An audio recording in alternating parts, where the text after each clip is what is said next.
As promised, it's 10 o'clock Eastern time on a Thursday.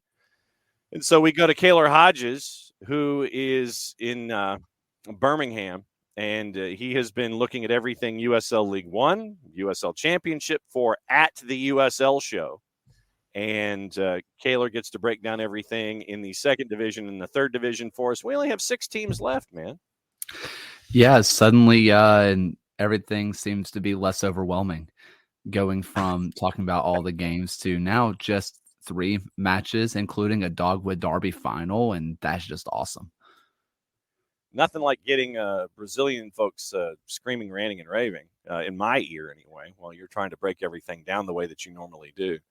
Well, no, because what I was going to do, I don't know if you heard what happened in Brazilian competition last night, but John Texter, who has been known to own a few franchises, including my Crystal Palace. Yes. Botafogo played Palmeiras last night, and apparently a 3-0 lead turned into a 4-3 loss, and Texter was none too pleased on Brazilian television and dropped an F-bomb that they didn't bleep. Sideline interview about the game. He was mad at the officiating for a red card that he didn't think was deserved for one of his players. Thinks that that the ref needs to no longer be reffing, and he thinks that things need to change in the Brasileiro. And so, yeah, he dropped an expletive on a live sideline interview saying, "You want to go ahead and fine me, or suspend me, you go right ahead. I own the stadium. I'll be here." So that was a good minute. I mean, I respect it. I fully respect it. What are you going to do? I'm a billionaire. So what? Because, it's like, I'm mad. I'm going to tell you I'm mad. I'm going to back up my players, and I'm going to drop an F-bomb on Brazilian live sports television. So the players loved it too. He had a busy night. Let's just put it that way. And when you're sitting there, and I had already dumped the quote, and it was in the production board. And so, of course, you know when you're scrolling through things on the 280 character app, when you cue past something on the 280 character app and it's silent, the second you go over the monitor, it goes up. And so I ended up having John Texter cussing in my ear while you were wrapping up your first question. So I had that going for you, which was nice. I mean, really, me and him are exactly the same. So I'm glad you could tell us apart. You're like this. You drop F-bombs on the sideline interviews. You see how that goes? Yeah, Brazilian sideline interviews. Exactly. In addition to going over the matches that happened and setting up what's going on this weekend, including the Dogwood Derby, which is the USL League One final, I also wanted to have you put your thinking cap on, and we'll get to that after we go through all the matches. How we have awards of awards. We mentioned MVP and how you guys there at the USL show said Jack Gurr from Sacramento Republic is your MVP. I wanted to go another couple of levels.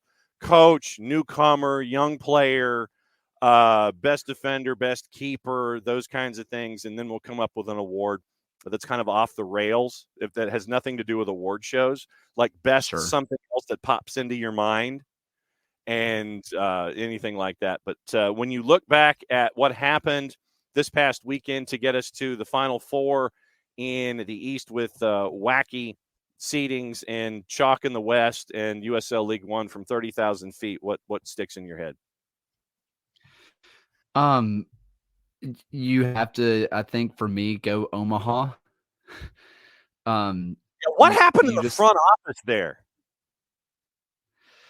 So Peter Marlette's gone, which is, I think that's huge. People talked about them leaving a J Mims last year, and he was big, but Peter was kind of the lifeblood of this front office. And that's not completely fair to everybody else that's involved, but he's what really got that engine rolling. And I'm not saying that it's going to end up being the detriment to this team or anything like that, but that happening. And also, I mean, it kind of stings a little extra when you take 33 shots, none of them go in, and then your GM says, "By the way, I'm out." Like that's a lot of stinging going on out in Omaha, Nebraska. You're like, bruh, You didn't win. You go to a shootout, and you go to penalty kicks. You lose in the PKs, and I'm out. Yeah. Not the anticipated double result you were looking for from the weekend. No. In all reality, we kind of talked about this on the USL show, just kind of thinking, right? Uh, we decided to go a little conspiracy. We get, hey, big rivalry between Greenville and Omaha. All I'm saying is John Harkes and Peter Marlette have left at the same time. Okay. Hey, wouldn't it be Yeah. cool to see MLS or USL championship team run by those two? My Incredible. money's on DC, by the way. DC United for Harks. That's not a bad shot. I wouldn't be shocked if Harkes or Marlette end up in San Diego either, to be fair. Okay. And I mean that's very, very cool. MLS has named Yorgi Shakamakis newcomer of the year. So think of your newcomer of the year. We're gonna have the USL shows newcomer of the year here on SDH coming up later on in the segment. So very cool. And think of a full season with Gigi for Atlanta United. Really looking forward to that. Charlotte makes their way through. North Carolina. When you look at the season for Northern Colorado, obviously it stopped before they wanted to. But when you look at what Amon Zayed was able to do there in year one in Northern Colorado with Trevor Ammon, who I think just scored another 2 goals. They've stopped playing for the season, and he kept scoring goals. What do you think about what Northern Colorado was able to do in year one up at Future Legends? It's impressive. This is going from a team that hadn't really announced anything of their roster from, I think it was 2 weeks before the season had started. Everybody kind of put the fire and ice derby together of Fuego and Hailstorm and said these two teams are going to be absolutely awful. They don't even have a roster yet. And then Arthur Rogers he's a freak show. He is incredible. He does whatever you want him to do. Do you want him to play right wing? He can do that. You want him to play right back? He can do that. You want to play center back? He can do that. You want him to play midfield? He can do that. And guess what? It's not he can just do it. He is probably the best in the league at doing all those things, which is ridiculous. And then you have him on who's just incredible too. Whenever he gets it on target, it goes in. You kind of also just have to say, hey, look at this North Carolina team. Look at what they did. Michigan is incredible. He's one of the most underrated players in the league of playing the wings, left wing and right wing. And I understand he gets named to, USL League One first team of the year, and you wouldn't say, well, that doesn't mean he's underrated. I still think he is.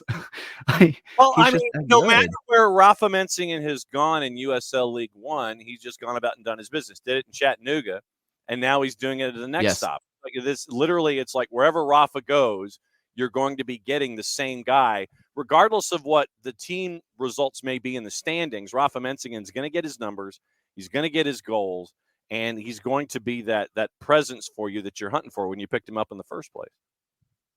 And you also have McLaughlin, who has been quietly, not even quietly, he's just been outright one of the best players in the league. Our friends over at Walking 90 said that he could end up just being the I think Golden Boot winner this last year. They thought that he was up there for that.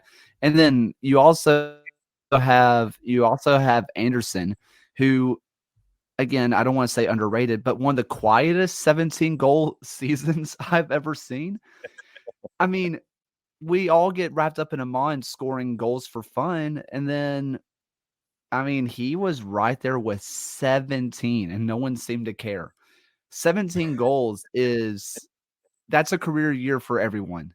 And he just did it in the background. And North Carolina, they have an attack that is legit. Their back line is fun. I really enjoy watching just their back line in general.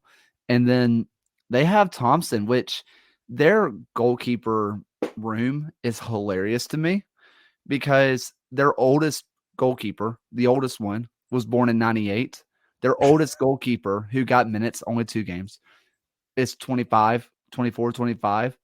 Their starting goalkeeper was born in 2002.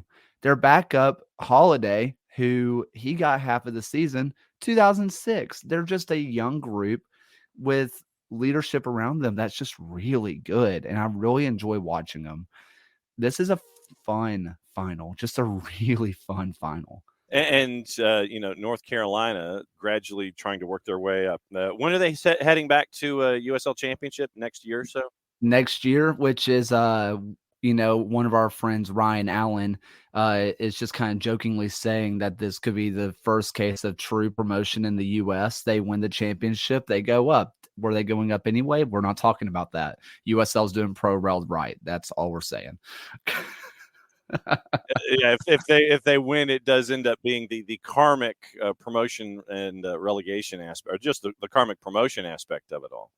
Yeah. When you look at the idea of reseeding, I know it's a novel concept, but I think that this USL League One got it right, where it's the 1, the 2, the 3, and the 4. I know that we want to have the matchups. I think that you and the guys wanted to have your crisscross. You didn't want to have the reseeded matchups, but you wanted to have Northern Colorado and Omaha, and you wanted to have the other side being what it is with Charlotte and North Carolina coming out and having it be a semifinal. But I think this is the way that you need to do it. I think you need to reseed. I don't think we see reseeding enough. Completely agree. And, some people say, well, this is the way that leagues do this. They do it on purpose, so everything balances out in the end. I mean, personal opinion, screw balancing out. If you were the best team in the regular season, you should deserve to play the easier teams. Why not? Why would you not want your best teams in the final? Oh man, isn't it a great story how the worst team in the playoffs made it to the final? No. I want to see the best team. No. Those are cool stories. It's just makes me mad. Gee, I couldn't tell. USL Championship. All right, so we don't have any juice box currently. Well, since it's November, it would be Thanksgiving side dishes to put on North Carolina and Charlotte for 5 o'clock. They move the start time up. But what does your gut tell you about North Carolina and Charlotte? This one is about as even as it gets. It really, truly is. Charlotte has a bunch of guys who can score. Pack is the best goalkeeper in League One right now. I know Sean Lewis fans out in Knoxville are going to say, well, he won Golden Glove. Pack's back line was allowing a lot more shots. I think he's been incredible. You look around and you have Joel Johnson, who has been just incredible for them. Yeah, I mean, it's that Joel Johnson. He's been around forever. You have, yes, Dane Kelly still around. You have Njidi, who's been scoring goals lately. You have Bennett, who's been really good. You have Mimbu, who's been really good. But then you look at the other side. We talked about Anderson. We talked about McLaughlin. We talk about Minsigan. We talk about Jaden Cervania. And then this entire back line. These are two offenses that are incredible. That said, Pack has already stood on his head once. And while you say, yes, let's ride the hot hand, eventually that brick wall kind of has to crumble. I think he, in a weird way, faced too much in the previous round. My gut is telling me North Carolina, especially since this is at home. Yeah. And now if this was in Memorial Stadium going over to Charlotte, maybe I feel differently. But this being in Cary, I think gives it a little bit more juice. I'm hedging North Carolina, but I would not be shocked to see this go the full distance into shootouts, and then from there, whoever wins. Okay. I'll take the home stand. I'll go North Carolina FC in this one over Charlotte. It's going to be a tight one. It will probably end up going 120. I don't think it goes to PKs, but I'll go Dogwood Derby goes to North Carolina FC. USL Championship halftime. Kaylor Hodges here at the USL show with their weekly playoff visits here Thursday mornings at 10 Eastern. If I had told you on the right-hand side in the East that it would be a 3 and a 5 that would be in the Eastern Conference final, regardless of who is attached to those seeds. If I had told you it was going to be a 3 and a 5 in the East, playing in the Eastern Conference final when the playoffs started, what would you have told me? If let's take the names away from it, you just act like that doesn't exist. I don't think it's too incredibly off. Because last year was the first year we got a 1-versus-1 in the USL Championship. 1 seeds go down. It's not an uncommon occurrence. Now, I'd be shocked that the 2 seed also went down, but that is what it is. When you get that 4-versus-5, anything can happen. A team wins, they get hot, they make a run. It's not a shocking outlook. Is it what I would have guessed if removing teams from this? No, but not incredibly shocked.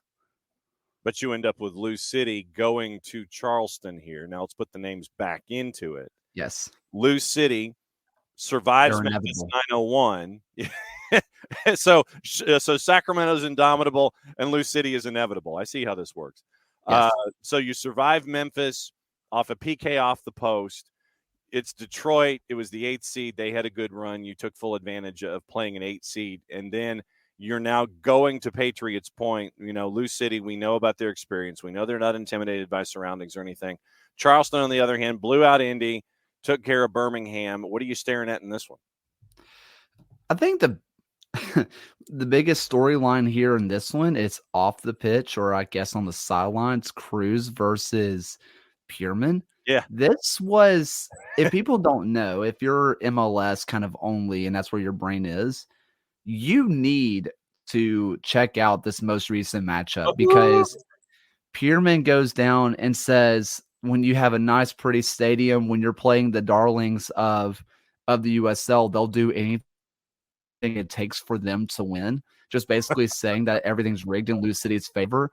And Danny Cruz goes on live radio show and tells him to shut the explicitive up. And it has everything of drama that you want. And we talked to Pierman a couple weeks ago, and we didn't bring up Cruz on there, although we really wanted to. We kind of know who Pierman is, and we love him for this, but he's a little petty. By a little petty, really petty. You know this is going on in the background. You know he wants to get one over on Danny, and he's in public is probably going to say all the right things about how he respects Lou City and what they've done and Danny Cruz, but there's going to be a lot of extra fire in these in these training sessions. Same for Lou City, though. For Lou City head coach to go on airways in Louisville and just say that he's a whiny baby boy. And I mean, come on. Everything about this is incredible. Now, you're looking on the field, Barajas is not going to be there, and that's a bit of a hit, but you're looking at Tristan Traeger and Mark Hanich, who, I mean, for any other team in the league, almost any other team in the league, those are the best 2 winger duos you could ask for, and they're kind of backups. I think they're going to be fine.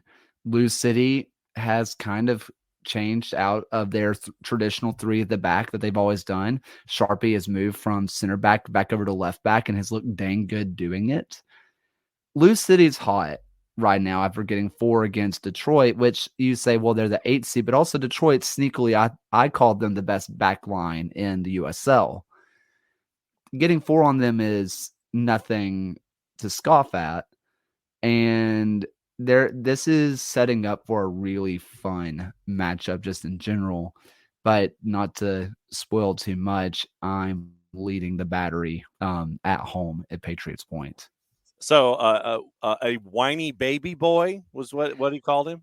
I think I've got that. I think that quote is pretty close to what it was, because it's pretty close. Maybe not exact verbiage, but that was what we got at. Yeah. Oh boy, a whiny baby boy. I'll have to remember that one. On the left-hand side out of the West, as we look at it, Sacramento, we figured Sacramento would be a part of the discussion, but they had to get through. And the margin of victory over San Antonio, I think, was probably what shocked a lot of folks. You figured Sacramento would win, but not by the margin of victory that they did. And Phoenix continues to work their way through as a 6. So it's 1-6 in the West. Yeah, I mean, Phoenix, we talked about it last week. There's nobody that thrives in being the villain more. No one. There's no one else in this league that loves it. And right now they're going on a USL death march through California. They've taken over SoCal, and now they're marching their way up to Northern California. And there's a lot here that's fun. There's not a lot of other teams that can take on the villain role and are as excited to face, frankly, the Sacramento crowd. Mm-hmm. I think more than the players on the pitch, Phoenix wants to face the crowd. They're just that kind of team that just wants to just ruin people's days. And that attack is gross. You know, we talk about Danny Trejo, we talk about Falella, we get into Armanakis, Arteaga. You get into all of those guys, and it's incredible what they're doing. But if I say Formella, I don't know why it just came out of my mouth. Formella. But those are an incredible attack. But I mentioned Detroit City having the best possibly having the best back line, and then you look at the Sacramento team. Connor Donovan, and spoiler of earlier or what's coming later, kind of has to. It depends on what you want from a defender, but he's been the best defender this year. You know, you have these other guys that this back line can shut you down. I think it's 26 goals allowed this year. Ridiculous how good they are. And we talked about it on the USL show on Tuesday. This is a team that they can beat you however they want. It's not like because even Nicholas Murray, who does the USL kind of PR thing and content stuff, he said that this is not the best team in USL history by any stretch, but they can truly beat you any way they want. Do you want to sit and be defensive and counterattack? They can do that to you. Do they want to just kill you on the wings? Yeah, they can absolutely do that to you. Do they want to control possession at times? They can do that. And do they want to just go straight through the spine and just go right down the throat? Yeah, they can do that. If through every 15-minute passage of play that you have in, footy, every 15 minutes, 15, 30, 45, and then to the 60, so on and so forth, they have a different style that they can hit you with. And not just that they can do it, they excel at. So if Phoenix decides to come out in their 5-man back line like their coach Wangaro likes to do, Sacramento can match up against it. If they want to go to this kind of 4-2-4 or 4-4-2, 4-3-3 kind of thing, they can match that too. This feels like Sacramento just because they can match whatever Phoenix does. But Phoenix has been kind of the cardiac kids. They get it into extra time and they win it late. If they win, am I shocked? Yes. But also it kind of feels like this is what they do. And it's maybe not the most shocking thing, but I would not predict it in the slightest. Phoenix, Danny Trejo, 19 goals. Arteaga with 15. Formella with 12. Harvey and Armanakis with 5 each. And then you have another 5 dudes who've scored this season for Phoenix. So it has been across the board for Phoenix this season when you look at what's going on with them in USL Championship. Your Thanksgiving side dishes. Charleston right now is a plus 135 to win outright in 90 minutes. Lou City's a plus 173 on the road. Your 90-minute draw is a plus 236. Sacramento's actually on the minus side at home, and the numbers are changing as I'm talking about them. Because we're talking about them, the numbers change. Sacramento's a minus 103. That has changed since we've been talking about it. 90-minute draw is a plus 249, and Phoenix is a plus 239 to win outright. So those are your numbers when it comes to the juice boxes on the weekend for the Final Four in USL Championship. All right, so you mentioned MVP in USL Championship, Jack Gurr. You're not moving. Yep. You guys aren't moving off of that one, are you? At least I'm not. I think he's pretty solidified. I think he's been the best player in the league this year. Newcomer of the year. That one's really hard. I think it kind of depends on if someone came up from, I guess, another USL league. I'm going to be honest, I'm going to need to come back on that one to think a little bit more on it. You can save it for next week if you want. That's perfectly fine because we still have a final and a post-mortem on a season. Best defender. Connor Donovan. You can still say Jack Gurr because he's a defender technically, but I I like whenever I think defender of the year, my brain just goes center back, and to me, it's been Connor Donovan. I think there's a sneaky push that you could have a Michael Bryant of Detroit City, but to me, it's Donovan out in Sacramento.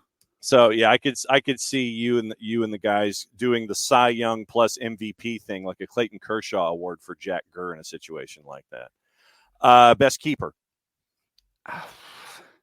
Man, I mean, Vitello out in Sacramento, I think, but Steinwasser has been incredible this year too. Um, I think you can argue either one. I think you can say, well, Steinwasser faced more shots, more quality shots. But Vitello, I, I think he's just been better. Okay. Coach of the year. Um, again, this one's hard. I am tempted just to give it to Ben Pierman again. Okay. A 34 point turnaround is ridiculous. It's ridiculous. 34 points gained this year compared to last year. I I think it has to go Pierman, but if you told me that Bob Lilly were to win it, completely fair too. I could totally get behind that one. Okay, well, and I did not, and this is my fault. I did not close the deadline for the awards. Traditionally, it could have been something at the end of the regular season, and then I could see you leaning toward Lilly. But since I didn't close the deadline and we're talking about it now, you can open that up to other folks other than Bob Lilly. Yeah, I think when you look at Bob Lilly, I you look at what he did with this team, a team that I didn't believe in whatsoever coming preseason, and he does this. I also did not think that Pierman was going to have this level of turnaround. So I could take arguments from either side. I think that they're both real. I think that you could have fun debating the two. You can say, well, Lilly just has a system and he plugs in places, and you could kind of say the same thing about Pierman, but also isn't having a system that you can plug in place make you a good coach? Isn't that a part of a staple of being a good coach? Mm-hmm. So, And then my last award is the one that has nothing to do with any award show whatsoever. Is there a non-traditional award for USL Championship or USL League One that you would give? I mean, literally, it could be anything off the top of your head. Best game day experience, best meal I've ever had, most underrated whatever, most overrated whatever. Literally, I'm opening up the floor, and next week we probably could go down a rabbit hole with these. So give me an atypical award that you would never have on an award show that you would present to the USL. oh man, I really like this one. So I you kind of mentioned just kind of food and stuff like that. Big foodie for me. Okay. Um, my two leans immediately are New Mexico Okay. and looking at just kind of what their supporters do and just the stuff that they're making tailgates. Those are really fun. Also, New Mexico has one of the best atmospheres in the USL. That one's fun. Mm-hmm. Um, the best tailgate meal. This goes across any sport. This goes across any league, across any soccer, whatever I've ever been to. Hands down, the best tailgate meal I've ever had came from the Charleston Battery, where they had a full crawfish shrimp Ooh. roll going Okay. on. They had the full spread. I I think that might be mine. Best tailgate meal goes to Charleston Battery. Um, I think that if you just also this is a really random, not really random, I guess, That's what this segment but is for. yeah, complete. That's what this is exactly for. I'm just going to go ahead and give the worst experience award, Okay. which is just the Las Vegas Lights, just broadly gesturing. Yeah. The biggest thing there is honestly just watching it. The camera angle is horrible. Yeah. Forget how bad the team is. I just don't want to watch it because the camera is awful.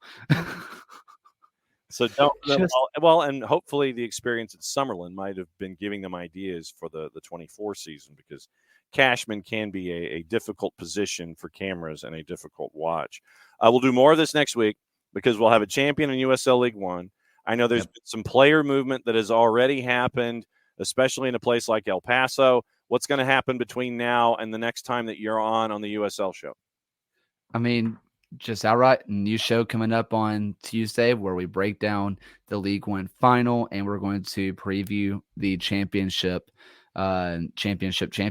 So super exciting stuff. This is when we get to the bookends of the year. It's always busy. It's always a lot of fun. And if you want, I guess, more in-depth everything and not just little bite-sized pieces, that's going to be there. And usually John, USL Tactics, John Morrissey, he releases a full championship tactical breakdown between the two, which is usually pretty long. Mm-hmm. So check out the YouTube channel for that. It does not go on Twitter like it normally does.